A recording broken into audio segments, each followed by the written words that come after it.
Une femme de ménage noire dans un hôtel a répondu à un appel en néerlandais devant un millionnaire. Le lendemain, il l'a fait appeler. Le téléphone portable de Zoé a sonné alors qu'elle nettoyait le sol du luxueux hall du Grand Plaza Hotel. Normalement, elle n'aurait jamais répondu pendant ses heures de travail. Règle numéro 1 de la directrice Richard, en particulier pour le personnel de nettoyage. Mais elle a reconnu le numéro. C'était l'université.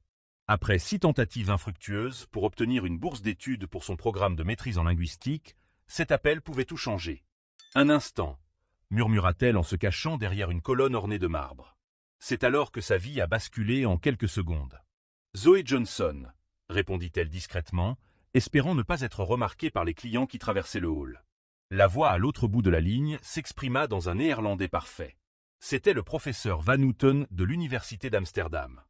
Zoé répondit immédiatement dans la même langue, sa prononciation impeccable coulant naturellement, tandis qu'il discutait des détails de sa candidature au programme international. Min motivati brief was laat, onmogelijk. Ike heb het 2 weken geleden verzonden, expliqua Zoé, inquiète d'apprendre que sa lettre de motivation n'était apparemment pas arrivée à temps. C'est alors qu'elle remarqua le silence soudain autour d'elle. Elle leva les yeux et vit Richard Coleman, le milliardaire propriétaire de la chaîne d'hôtels, debout à quelques mètres, la regardant avec une expression de surprise indéniable. À côté de lui, la directrice Richard, les yeux écarquillés de rage. Zoé déglutit. « Je dois raccrocher. Ike belge la tétérugue », conclut-elle précipitamment en néerlandais avant de raccrocher. « Johnson. Dans mon bureau, immédiatement. » La voix de la directrice fendit l'air. Le chemin jusqu'à la petite salle administrative au sous-sol semblait interminable. Zoé sentait les regards de ses collègues, certains compatissants, d'autres affichant une satisfaction à peine dissimulée. À 29 ans, elle était la seule noire du service de nettoyage à avoir un diplôme universitaire, ce que la directrice Richard se faisait un devoir d'oublier constamment. Vous connaissez très bien les règles, Johnson. Pas de téléphone pendant les heures de travail, surtout dans les zones communes, lança Richard dès qu'elle eut fermé la porte. Et parler en... C'était quoi ça? Du français? Néerlandais, corrigea Zoé instinctivement, avant de se repentir immédiatement. Je me fiche que ce soit martien. Ce qui m'importe, c'est que M. Coleman, le propriétaire de cet hôtel, a vu une femme de ménage négliger ses fonctions pour parler au téléphone dans le hall. L'injustice la brûlait comme de l'acide. Les réceptionnistes blanches répondaient régulièrement à des appels personnels sans conséquence. Mais Zoé savait ce qui se passait. C'était le même schéma que d'habitude. Je vous affecte aux toilettes du centre de congrès pour les 3 prochains mois. Peut-être que là-bas, vous pourrez pratiquer toutes les langues que vous voulez sans faire honte à l'hôtel. Zoé sentit son estomac se nouer. Le centre de congrès signifiait des doubles quarts de nettoyage après les événements d'entreprise, sans heures supplémentaires. C'était la punition classique de Richard pour ceux qui dépassaient les limites. Vous pouvez disposer. Et remercier le ciel de ne pas être licencié. Cette nuit-là fut l'une des plus longues. Dans son petit appartement qu'elle partageait avec 2 collègues infirmières, Zoé pleura silencieusement en regardant son diplôme en linguistique et ses certificats internationaux encadrés sur le mur décrépit. 6 ans à nettoyer des chambres d'hôtel tout en essayant d'économiser pour un master, tout en envoyant des CV qui ne recevaient jamais de réponse après des entretiens en personne. Le lendemain matin, elle arriva tôt, déterminée à faire preuve de professionnalisme malgré l'injustice. C'est alors que le téléphone de la réception sonna. « Zoé Johnson » demanda Jennifer, la réceptionniste en chef. « Les ressources humaines vous demandent. » Immédiatement. Le service des ressources humaines se trouvait au dernier étage, à côté des bureaux de la direction, un territoire inconnu pour les employés de nettoyage. Dans l'ascenseur, elle se sentait invisible, comme toujours, parmi les cadres qui discutaient de fusion millionnaire sans même la remarquer. Johnson l'interpella la directrice des ressources humaines dès qu'elle entra. « Asseyez-vous, je vous en prie. » Zoé s'assit, raide, se préparant au pire. « Un licenciement, probablement. Monsieur Coleman a demandé à vous voir. » Tout de suite. Le bureau du propriétaire était plus grand que tout son appartement. Richard Coleman, 45 ans, était célèbre dans le monde des affaires pour avoir transformé des hôtels en faillite en propriétés de luxe. Et maintenant, il la regardait droit dans les yeux. Néerlandais, français, italien et mandarin, c'est bien ça? Demanda-t-il sans détour, consultant un dossier ouvert sur le bureau. Zoé cligna des yeux, perplexe. Comment? Votre CV. Je l'ai demandé aux ressources humaines dès que j'ai entendu parler de vous hier. Diplômé avec mention en linguistique de Georgetown, vous parlez couramment 6 langues, dont 2 asiatiques. Et vous nettoyez mon hôtel depuis 6 ans. Ce que Zoé ignorait, c'est que ce moment n'était pas une coïncidence. Personne dans cet hôtel ne se doutait que derrière cet appel téléphonique en néerlandais se cachait une histoire bien plus grande, un lien improbable qui allait non seulement transformer la vie de Zoé, mais aussi révéler au grand jour un système de discrimination qui, depuis des années, maintenait des talents extraordinaires cachés derrière des balais et des produits d'entretien. Si cette histoire de préjugés dans le milieu professionnel vous indigne, inscrivez-vous pour découvrir comment un simple appel dans une langue étrangère allait devenir le catalyseur d'un revirement que même le milliardaire le plus puissant n'aurait pu prévoir. Pendant quelques secondes, le silence dans le bureau fut total. Zoé resta immobile, son esprit essayant de comprendre ce qu'elle venait d'entendre. Richard Coleman savait qui elle était vraiment, et pas seulement la femme invisible en uniforme de femme de ménage que tout le monde ignorait dans les couloirs. 6 ans, répéta Coleman en fermant le dossier et en croisant les bras. Puis-je vous demander pourquoi une linguiste diplômée de Georgetown nettoie mes toilettes au lieu de travailler dans la traduction internationale? Zoé prit une profonde inspiration. J'ai envoyé 47 CV au service des relations internationales de cet hôtel. Tous ont été ignorés. J'ai demandé 12 fois à être muté. Toujours refusé. Par qui? Le directeur Richard et M. Whitmore, directeur des opérations. Coleman nota les noms sans ciller. Curieux. Whitmore se plaint constamment du manque de personnel multilingue pour nos clients internationaux. Ses yeux se plissèrent. Surtout pour les conférences asiatiques. Ce que Coleman ne disait pas, c'est qu'il avait remarqué une tendance inquiétante. 3 mois plus tôt, il avait engagé un cabinet de consultants pour enquêter discrètement sur les taux de rotation alarmants parmi les employés non blancs qualifiés de ces hôtels de la côte. Zoé, je vais être direct. Demain, une conférence commerciale avec des hommes d'affaires néerlandais et chinois commence. J'ai besoin de quelqu'un qui parle couramment les 2 langues et qui comprenne les nuances culturelles. Et vous voulez que je nettoie leur chambre? Demanda Zoé, incapable de cacher son sarcasme. Coleman sourit brièvement. Je veux que vous soyez notre coordinatrice des relations internationales pour l'événement. Temporairement. Salaire de 5 000 $ par semaine, à compter d'aujourd'hui. Zoé faillit laisser tomber son sac. C'était plus que ce qu'elle gagnait en 3 mois. Pourquoi moi? Il y a des centaines de candidats qualifiés. Parce que je vous ai entendu parler néerlandais comme une native. Parce que vous avez les qualifications dont j'ai besoin. Et parce que je soupçonne qu'il se passe quelque chose de très louche dans mon entreprise. 1 heure plus tard, Zoé entrait dans l'ascenseur avec un nouveau badge et un accès complet au système de l'hôtel. En se rendant au service des ressources humaines pour finaliser les formalités, elle croisa la directrice Richard. Le choc sur le visage de la femme était impayable. Johnson, que faites-vous à cet étage sans uniforme? Je travaille, Madame Richard. Je suis coordinatrice des relations internationales, à la demande expresse de M. Coleman. Richard pâlit visiblement. Impossible. Vous n'avez pas les qualifications requises pour Georgetown, 6 langues parlées couramment, dont le mandarin et le néerlandais, l'interrompit Zoé, en gardant un ton professionnel. Mon CV est dans les archives de l'hôtel depuis 6 ans, avec mes 12 demandes de mutation. Tandis que la directrice bredouillait des explications, Zoé poursuivit son chemin. Au service des ressources humaines, elle trouva une alliée inattendue, Zoé Williams, une analyste en recrutement récemment embauchée qui se montra sincèrement enthousiaste. Zoé, enfin, j'ai vu votre dossier quand j'ai commencé il y a 3 mois et je ne comprenais pas pourquoi quelqu'un avec vos qualifications était dans le service de nettoyage. Lui confia Zoé tout en organisant sa mutation. J'ai essayé de parler à Whitmore, mais il m'a immédiatement coupé la parole. Cet après-midi-là, alors qu'elle se préparait pour la conférence dans la salle VIP, Zoé remarqua quelque chose de troublant. Les documents de l'événement contenaient des traductions incorrectes et inappropriées en mandarin qui risquaient de causer de graves malentendus diplomatiques avec les dirigeants chinois. Elle corrigea rapidement les erreurs en redessinant les documents de bienvenue. « Comment saviez-vous qu'elles étaient incorrectes » demanda Coleman, qui observait son travail en silence depuis la porte.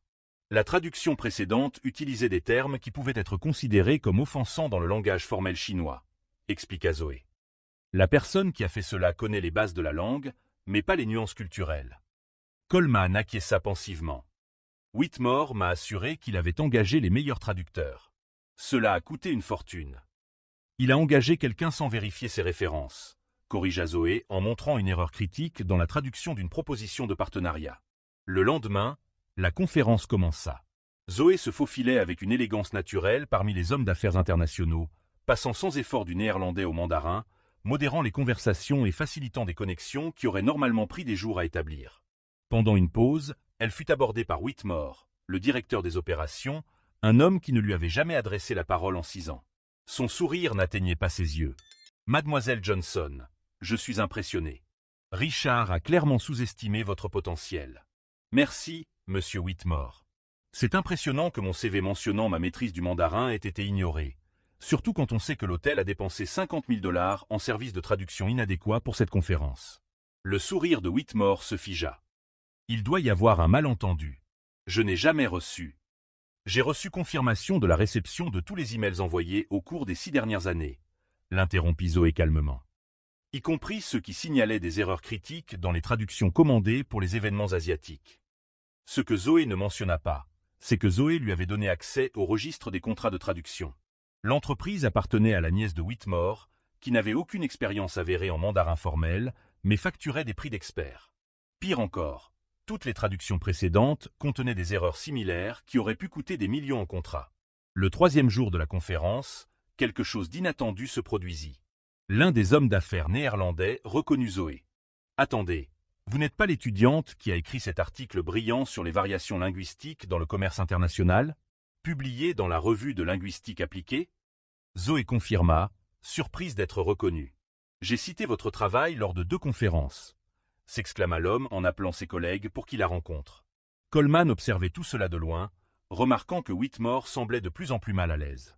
Ce que le directeur ne réalisait pas, c'est que tandis qu'il souriait et discutait, Zoé tissait une toile qui allait révéler non seulement des erreurs isolées, mais tout un système de discrimination institutionnalisée et de corruption qui avait maintenu des talents comme le sien dans l'ombre tandis que des contrats gonflés étaient attribués à des personnes non qualifiées.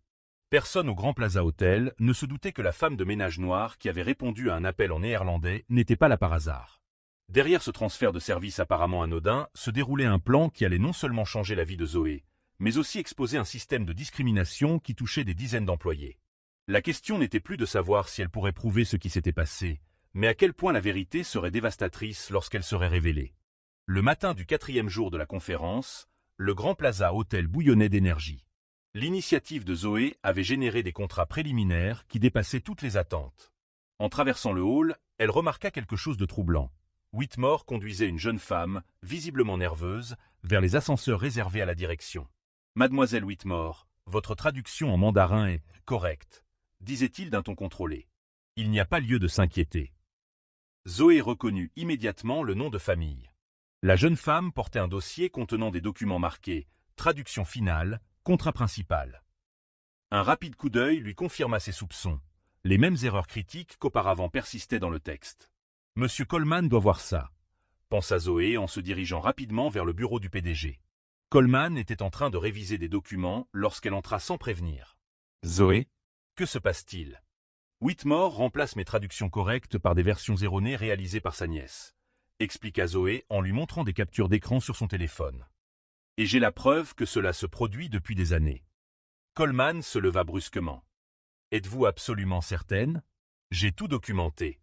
De plus, j'ai trouvé des traces de paiements excessifs à la société de traduction de sa nièce, 3 fois supérieurs au prix du marché, alors que des candidats qualifiés comme moi étaient systématiquement rejetés. » Pendant qu'il parlait, Zoé, de la ressource humaine, entra précipitamment. « Monsieur Coleman, excusez-moi de vous interrompre, mais j'ai trouvé quelque chose que vous devez voir immédiatement, » dit-elle en lui tendant un dossier. Les registres d'embauche des 5 dernières années. On constate un rejet systématique des candidats non blancs qualifiés, en particulier les femmes. Coleman feuilleta les documents, son visage se durcissant à chaque page. L'enquête externe avait détecté quelque chose, mais ça, c'est systématique. À ce moment-là, Whitmore entra dans le bureau sans frapper, interrompant la conversation. « Richard, les Néerlandais sont prêts à signer, mais ils s'interrogent sur certaines incohérences dans les traductions. Johnson a dû se tromper. » Le silence qui suivit fut glacial. Coleman se dirigea lentement vers la porte et la ferma. « Thomas, je vois des paiements de 50 000 $ pour des traductions incompétentes, alors que nous avons des employés qualifiés qui nettoient les toilettes, » dit Coleman d'une voix dangereusement calme. « Vous avez une explication ?» Whitmore pâlit visiblement. « Je ne sais pas de quoi vous parlez. Nous avons engagé les meilleurs. » « Votre nièce, Thomas ?» l'interrompit Coleman. « Qui n'a aucune expérience en mandarin littéraire. Elle a un diplôme. » « Info », compléta Zoé en posant un email imprimé sur la table. Je viens de vérifier auprès de l'université de Pékin. Ils n'ont jamais diplômé Ashley Whitmore. Whitmore lança un regard de pure haine à Zoé. Vous n'êtes personne. Une femme de ménage qui croit pouvoir jouer dans la cour des grands. Docteur en linguistique appliquée de Georgetown, corrigea calmement Zoé. Avec 6 publications internationales. Tout cela figure dans les dossiers des ressources humaines que vous avez perdus à plusieurs reprises. Thomas, intervint Coleman, j'ai convoqué une réunion d'urgence avec le conseil d'administration dans 30 minutes. D'ici là, je veux ta lettre de démission sur mon bureau. Vous ne pouvez pas être sérieux, rit nerveusement Whitmore. À cause de cette. Choisis tes prochains mots avec beaucoup de prudence, avertit Coleman. 2 heures plus tard, l'auditorium exécutif était bondé. Tous les cadres, superviseurs et directeurs avaient été convoqués en urgence. Au premier rang, des hommes d'affaires néerlandais et chinois attendaient avec curiosité. Richard, la responsable du nettoyage, semblait confuse, assise à côté d'autres responsables de service. Coleman monta sur scène, Zoé à ses côtés. Aujourd'hui, nous avons découvert un système de discrimination et de népotisme qui a coûté des millions à cette entreprise, a-t-il annoncé d'un ton grave. Pendant des années, des responsables tels que Thomas Whitmore et Sarah Richard ont mis en place des politiques non officielles qui ont nui non seulement à nos employés, mais aussi à nos résultats financiers. Une présentation a commencé derrière lui, montrant des graphiques comparatifs des qualifications des employés par rapport à leur poste, des statistiques d'embauche et de rejet par race et par sexe, ainsi que des contrats surévalués avec des entreprises liées à des membres de la famille des responsables. Madame Johnson, que certains d'entre vous ne connaissaient que comme femme de ménage, a sauvé notre entreprise d'un désastre diplomatique et financier cette semaine, a poursuivi Coleman. En corrigeant des traductions qui auraient coûté des millions en malentendus contractuels. Les hommes d'affaires asiatiques ont acquiescé, certains applaudissant silencieusement. À la suite de cette enquête, Thomas Whitmore a été licencié pour motif valable, a annoncé Coleman. Sarah Richard est suspendue pendant que nous terminons l'enquête sur son implication. Et à compter d'aujourd'hui, nous mettons en place un audit complet de toutes les embauches et promotions des 5 dernières années. La salle est restée silencieuse, sous le choc. Richard, désormais pâle, fixait le sol. Et enfin, dit Coleman avec un léger sourire, j'ai le plaisir d'annoncer que le Dr Zoé Johnson est nommée nouvelle directrice mondiale des communications internationales, chargée de superviser toutes nos opérations multilingues. L'auditorium explosa en applaudissements, certains hésitants, beaucoup enthousiastes, en particulier parmi l'équipe de nettoyage assise au fond, qui applaudissait les larmes aux yeux. En quittant la scène, Zoé remarqua que Whitmore était escorté hors du bâtiment par des agents de sécurité, le visage déformé par un masque de rage impuissante. En passant devant Zoé, il murmura « Tu ne tiendras pas un mois ». Zoé se contenta de sourire sereinement. Dans la poche de son blazer tout neuf se trouvait un enregistreur allumé, le même qui avait capturé chaque menace et chaque commentaire raciste que Whitmore avait murmuré ces derniers jours, alors qu'il tentait désespérément de dissimuler son stratagème. Ce soir-là, dans son nouveau bureau avec vue sur la ville, Zoé s'est enfin autorisée à pleurer. Ce n'étaient pas des larmes de tristesse, mais de profonde catharsis. 6 ans à nettoyer des couloirs alors que son potentiel était nié. 6 ans de « votre CV a dû se perdre » et « vous ne correspondez peut-être pas à la culture de l'entreprise ».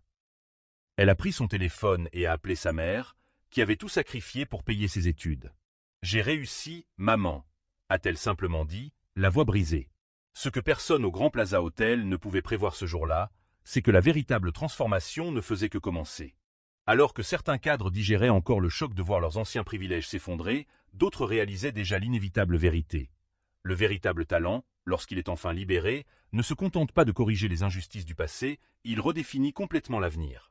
La chute de Whitmore et de son système discriminatoire n'était que le premier chapitre d'une rénovation complète qui allait ébranler les fondations non seulement de cet hôtel, mais aussi de toute l'industrie hôtelière américaine. Et tout a commencé par un simple appel en néerlandais.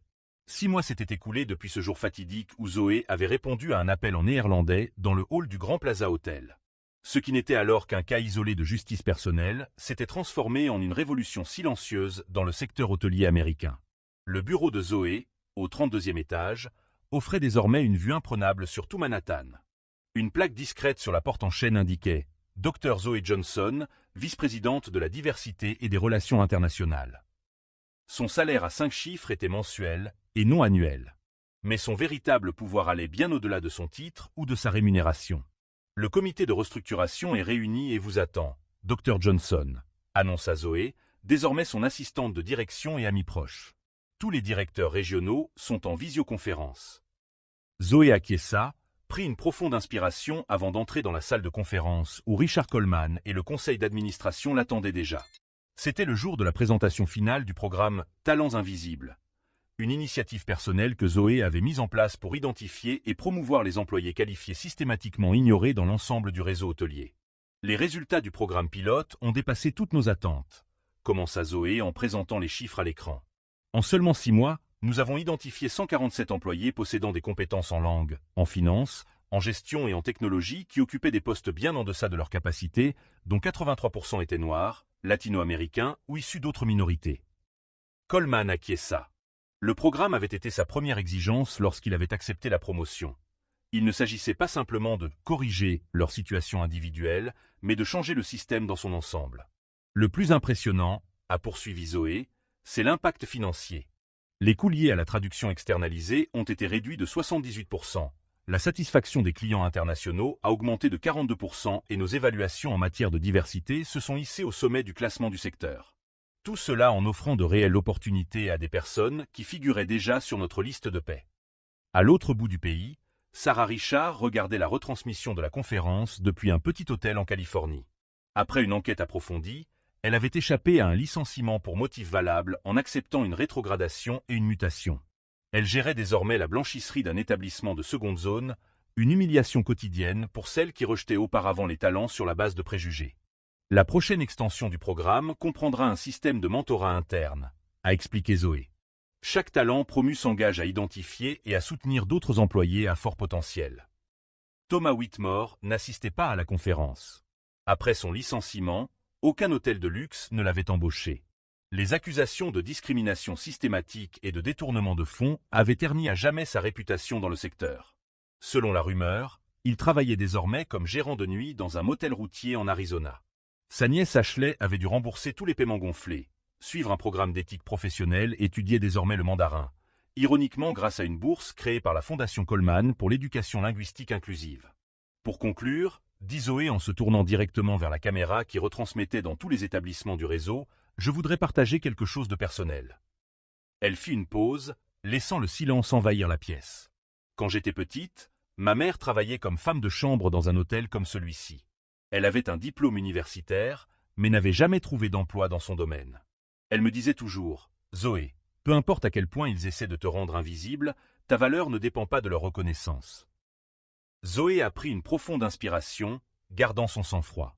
Ma mère est décédée en croyant que certaines portes ne s'ouvriraient jamais pour des gens comme nous. Elle n'a jamais vécu assez longtemps pour voir ce moment. Pour voir que son sacrifice en valait la peine. Dans la salle, plusieurs cadres, dont beaucoup avaient récemment été promus grâce au programme, essuyaient discrètement leurs larmes. Le véritable pouvoir d'une entreprise ne réside pas dans son chiffre d'affaires, mais dans le potentiel qu'elle libère. Pendant des décennies, le secteur hôtelier, comme tant d'autres, a enterré des talents extraordinaires sous des uniformes de service, partant du principe que les personnes d'une certaine couleur, d'un certain accent ou d'une certaine origine ne pouvaient occuper que des fonctions invisibles. Coleman s'est levé pour applaudir, suivi par toute la salle et les centaines d'employés qui regardaient à distance. Plus tard dans la journée, Zoé a reçu une enveloppe dans son bureau. À l'intérieur, une carte postale d'Amsterdam et une lettre de l'université de linguistique appliquée lui offrant un poste de professeur invité. Le professeur Van Houten, qui avait passé cet appel fatidique en néerlandais 6 mois plus tôt, avait suivi son parcours fulgurant. Ironiquement, pensa Zoé en regardant la ville par la fenêtre, je dois remercier Richard de m'avoir puni ce jour-là. Si elle m'avait simplement averti, je serais peut-être encore en train de nettoyer les mêmes chambres, mon diplôme prenant la poussière. Le lendemain, Zoé a officiellement lancé un fonds de bourse d'études pour les employés d'hôtel et leurs enfants, financé en partie par son nouveau salaire. La première bénéficiaire, la fille de son ancienne collègue de nettoyage, qui rêvait d'étudier la gestion hôtelière. Ce qui avait commencé par un appel en néerlandais avait provoqué des vagues qui s'étendaient désormais bien au-delà de cet hôtel, bien au-delà de cette industrie. Le message était clair, le talent existe partout, ce qui manque, ce sont les opportunités et la reconnaissance. La véritable justice ne consiste pas seulement à punir ceux qui discriminent, mais à reconstruire des systèmes entiers afin que les préjugés n'aient plus nulle part où se cacher. La plus douce vengeance de Zoé n'a pas été de voir ses adversaires tomber, mais de voir des centaines de personnes comme elle enfin s'élever. Si cette histoire vous a ému et vous a fait réfléchir à la façon dont les préjugés silencieux peuvent étouffer des talents extraordinaires, laissez un commentaire et n'oubliez pas de vous abonner à la chaîne pour découvrir d'autres histoires inspirantes sur des personnes qui ont transformé des injustices en tremplin pour un véritable changement. Après tout, la plus grande leçon que Zoé nous enseigne est que la véritable grandeur ne réside pas dans le fait de surmonter seuls les obstacles, mais dans le fait de veiller à ce que les portes restent ouvertes pour tous ceux qui viendront après.